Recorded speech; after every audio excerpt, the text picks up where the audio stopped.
오늘 읽으신 본문 하박국 2장 2절에서 11절 말씀 우리에게 주시는 교훈으로 주의 음성 듣고 적용하며 기도할 때 하나님 은혜가 나타나기를 주의 이름으로 축복합니다. 오늘 하박국 2장 2절에서 11절 말씀을 간단하게 요약을 하면은요. 하나님께서 이 하박국에게 주신 이 묵시 이 말씀은 정한 때에 반드시 응답할 것이라 이렇게 말씀을 하면서 특별히 악인은 교만해져서 자기에게로 사람을 모으지만 의인은 믿음으로 말미암아 살리라 이렇게 말씀을 하고 있습니다. 또한 자기 소유가 아닌 것을 모으려는 자는 노략을 당할 것이고 재앙을 피하고자 부당한 이익을 취하는 자에게도 화가 있을 것이라 라고 말씀하면서 오직 의인은 믿음으로 말미암아 살리라 말씀하고 있습니다. 먼저 2절에서 5절 말씀에는요, 이 하나님께서 하박국에게 이 바벨론의 심판에 대해서 알려주고 있습니다.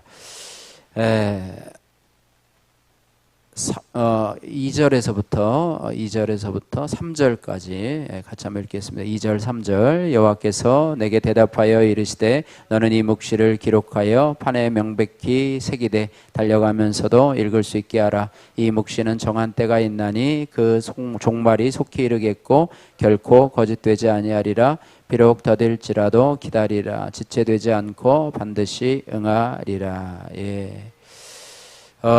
지금 바벨론이요, 신흥 강국인 이 바벨론이 지금은 참 강력한 나라이지만은 하나님의 정한 때가 되면은 3절에 보니까 이 묵시는 정한 때가 있나니 그 종말이 속히 이르겠고 지체되지 않고 반드시 응답되리라. 이 말씀은 뭐냐면 바벨론이 지금은 강하고 번성하는 것처럼 보이지만은 하나님의 묵시의 말씀대로 저들은 정한 때가 되면은 멸망하게 될 것이라 이렇게 말씀하고 있습니다. 특별히 바벨론과 같은 이 악인, 하나님을 섬기지 않고 자신을 마치 하나님처럼 생각하는 교만에 뻗친 이 바벨론과 같은 악인이 의인을 삼키는 이때에 하나님은 의인에게 말씀하십니다. 오직 의인은 믿음으로 말미암아 살리라 말씀하고 있습니다. 세상이 악하여도요, 우리 믿음의 사람은 오직 믿음으로 말미암아 살아가야 될 줄로 믿습니다.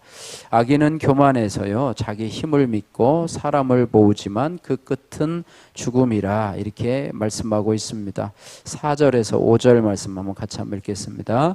보라, 그의 마음은 교만하여 그 속에서 정직하지 못하나 의인은 그의 믿음으로 말미암아 살리라. 그는 술을 즐기며 거짓되고 교만하여 가만히 있지 아니하고 소울처럼 자기의 욕심을 넓히며 또 그는 사망 같아서 족한 줄을 모르고 자기에게로 여러 나라를 모으며 여러 백성을 모으나니. 바벨론을 상징하는 악인들을 상징해서 말을 하고 있습니다. 교만해서 자기 힘을 믿고, 그죠? 겸손할 때 하나님의 힘을 믿고 살아가는 자이지만 교만하면 자기 힘을 의지하고요. 또 사람을 모으지만 그 끝은 죽음이라 이렇게 말씀하고 있습니다. 그는 살기 위해서 가만히 있지 않고 끊임없이 일을 벌이는데 그럴수록 무덤에 빠져든다라고 하는 것입니다. 결국 죄를 쌓기 때문에 그렇죠. 의를 쌓는 거, 선을 쌓는 것이 아니라 악을 쌓기 때문에 물론 세상의 원리 중에 하나는 성실하라는 원리죠. 그러나 그 성실이 하나님 없는 성실은 결국 자기를 파멸로 이끌어 갈 수밖에 없다라고 하는 것입니다. 그래서 그러나 반대로 주님을 의지하고 신뢰하고 하나님의 구원을 바라며 믿음으로 인내하는 의인은 천성에 도착할 것이라 이렇게 말씀하고 있습니다. 적용의 말씀입니다. 하나님의 약속을 믿고 주님을 신뢰하면서 믿음으로 기다리고 인내해야 될 것은 무엇입니까? 여러분 적용해 보시길 바라고요. 6절에서 8절 말씀에는 약탈자에 대한 화에 대해서 말씀을 하고 있습니다. 오늘 6절에서 8절 말씀 이 바벨론의 어떤 악행에 대해서 계속해서 설명을 하고 있는데요. 6절에서 7절 말씀까지 한번 읽어보겠습니다. 6절 7절 그 무리가 다 속담으로 그를 평론하며 조롱하는 시로 그를 풍자하지 않겠느냐. 곧 이르기를 화 있을진저 자기 소유 아닌 것을 모으는 자여 언제까지 이르겠느냐. 불모 잡은 것으로 무겁게 짐진 자여 너를 억누를 자들이 갑자기 일어나지 않겠느냐? 너를 괴롭힐 자들이 깨어나지 않겠느냐? 내가 그들에게 노략을 당하지 않겠느냐. 예, 바벨론의 별명은요, 소유 아닌, 자기 소유 아닌 것을 모으는 자라는 그런 뜻입니다.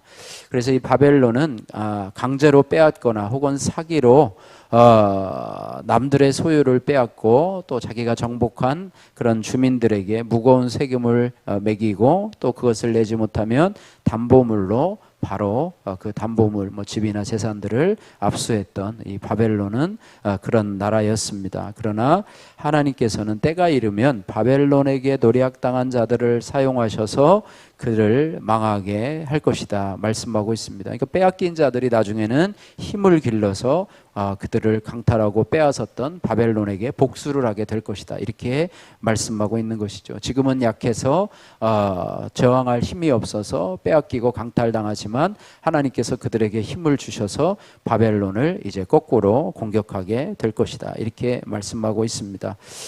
그래서 정직히 땀 흘려서 얻은 소유는 하나님의 축복이지만은 남들을 괴롭히고 강제로 빼앗은 소유는 심판을 불러오게 된다는 그런 평범한 진리를 우리가 발견하게 되는 것이죠. 그래서 바벨론과 같이 남에게 강제적으로 포악을 행하고 또 노력한 것은 그대로 되돌려 받게 된다라고 하는 것입니다. 그래서 불로소득과 같은 경우는 그것은 재산이 되지 못하고 땀 흘려 흘린 소득이 우리의 재산이 될 것이다, 이렇게 말하고 있습니다. 적용의 말씀입니다. 나의 소유는 정직히 땀 흘려 얻은 것입니까? 아니면 남들을 괴롭히고 속여서 빼앗은 것입니까? 예. 그 다음에 9절에서 11절에 음모자에 대한 화에 대해서 계속해서 말씀을 하고 있는데요. 바벨론은 자신의 안전을 도모하고자 음모를 꾸리게 되는데요. 제국의 영광과 안전을 위해서 높고 견고한 성을 세우고 화려한 왕궁을 세우고 신전을 건축하고 있습니다.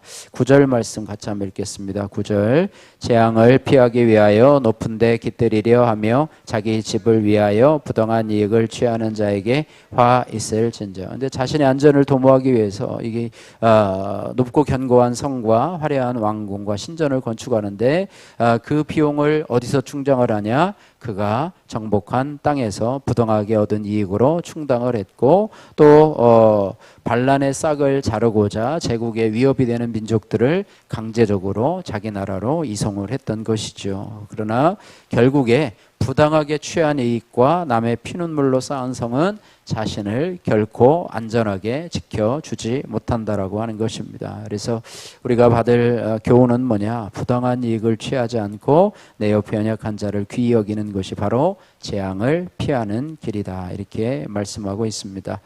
그런 거 묻지 마라고 하는 이성수님의 큐티인 간증입니다. 가난한 시골집에서 자라난 저는 성실과 끈기로 맡은 일은 곧잘 해결하지만 새로운 일을 시작할 때면 두려움이 앞서 주저하곤 했습니다.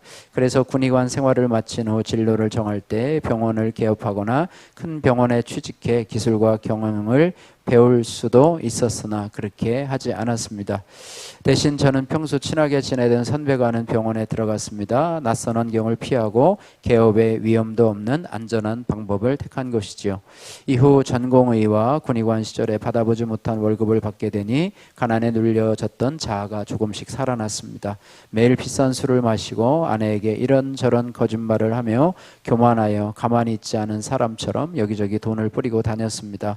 물질적인 여유가 생기니 당연한 권리인 양 바람을 피우다 급기야는 두 집 살림을 차렸습니다. 수입보다 지출이 많아지자 저는 결국 마이너스 통장까지 개설하게 되었습니다. 통장의 거래 한도가 차갈수록 점점 예민해져서 아내와 아이들에게 사소한 일에도 혈기를 부렸습니다. 하루는 카드와 통장 거래 내역을 보자는 아내의 말에 화가 나 식탁 위에 음식을 팔로 쓸어버리는 강포를 행하기도 했습니다.